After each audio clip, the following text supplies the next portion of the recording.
سهل إلا ما جعلته سهلا.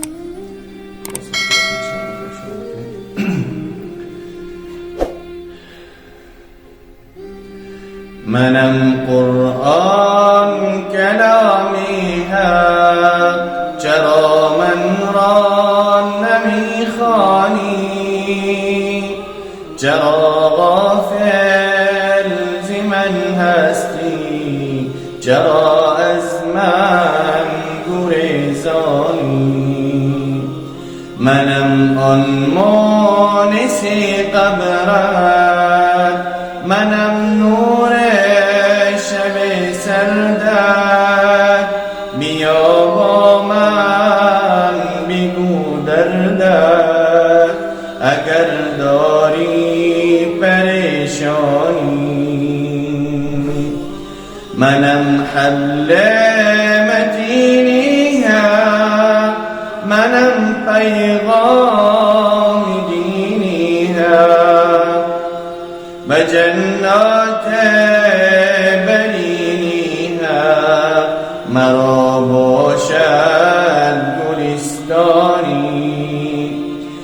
برای مومنان شافی ز دستی کافران شاکی، دلیل و حجت و کافی منم درگاه سبحانی.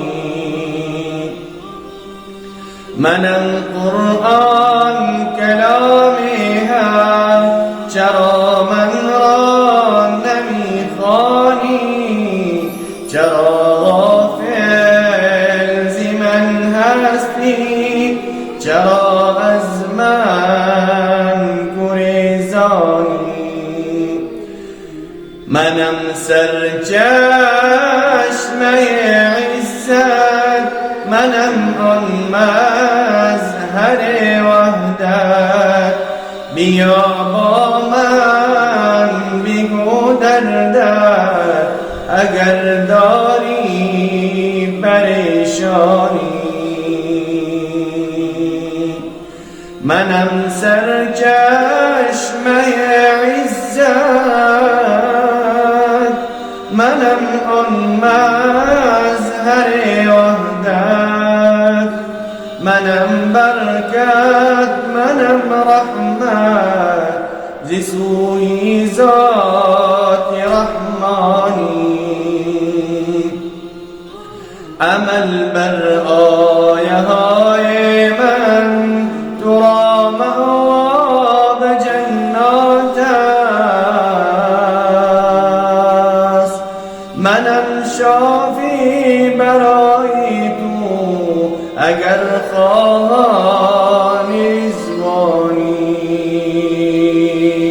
بیا درگاه معبودت که مشکل میں کشایت او، بیا درگاه معبودت که مشکل میں کشایت او.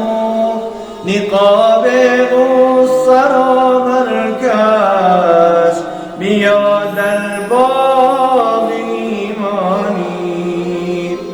به دنیا و متاعیان،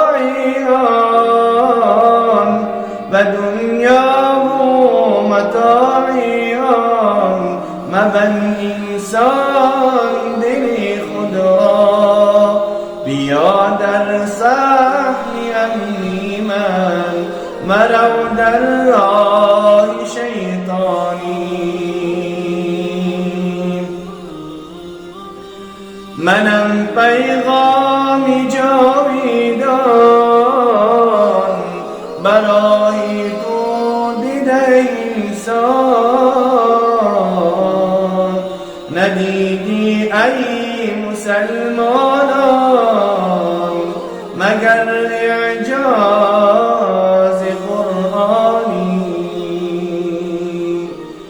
منم قرآن کلامی هست، چرا من را نمیخوانی؟ چرا غافل ز من هستی؟ جرى أزمان كنيساني. اللهم صل وسلم وزد وبارك